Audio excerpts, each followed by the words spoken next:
I guess I'm fearful of stepping back and squashing the manifestation. And why does that exist? Why does that fear exist? Because you've practiced micromanaging things. You've practiced controlling conditions. You don't yet trust the universe to yield to you what's best for you.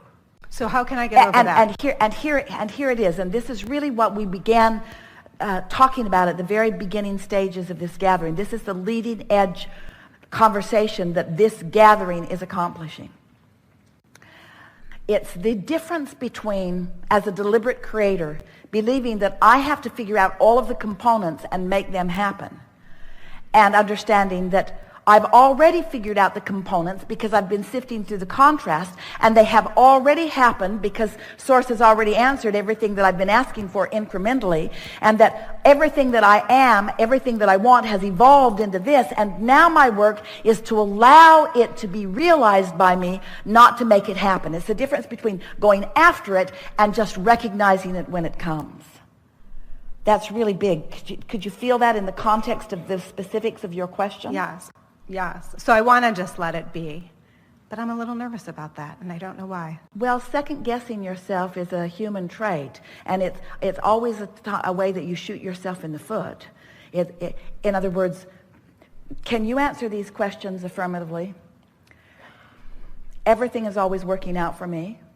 Yes. The Source within me knows who I am and what I want. Mm-hmm. I sustain a pretty steady level of alignment. It's logical that things are working out for me. Yes. I don't need to question why things are happening because they are working out for me. I do not have to peruse the entire world in order to identify the best thing for me. The universe can yield it to me easily. This is the thing that people who are hanging around with Esther a little bit these days are noticing. She doesn't spend a lot of time studying anything or gathering statistics about anything because she expects the universe to give her what she exactly wants when she wants it. In other words, the research era of her life is over. Because she has accepted that she's been sifting and asking and that it's been answered, and now her work is just to get in that receiving mode and to revel in what she's receiving. No more need to justify, more need to explain, just receiving, you see. And can you feel how, when you first sat down, you're not doing it now, there was this need to understand, why did it work that way so that I can do that again? And what were the components that made it work out that way? Well, the components are, you ask and it is given, period. You ask and it is given, period. We want you to feel the worthiness of you and not be surprised when, can you believe how that worked out, you say? Man, it was like a miracle. No, it wasn't. The earth spinning in its orbit is more like a miracle, and that happens every day. The sun coming up every morning, the food still regenerating on this planet, the water moving around. In other words, there's big stuff going on, you see. It's time for you all to stop pinching yourself off from the well-being that is lined up for you.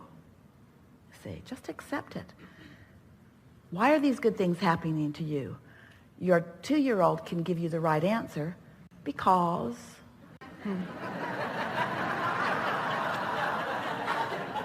because what did you do to justify all of that well-being? Nothing. How come things are so good for you? They just are. Well, you need to work hard in order to keep more of it coming. The little ones have figured it out. You're figuring it out too, aren't you?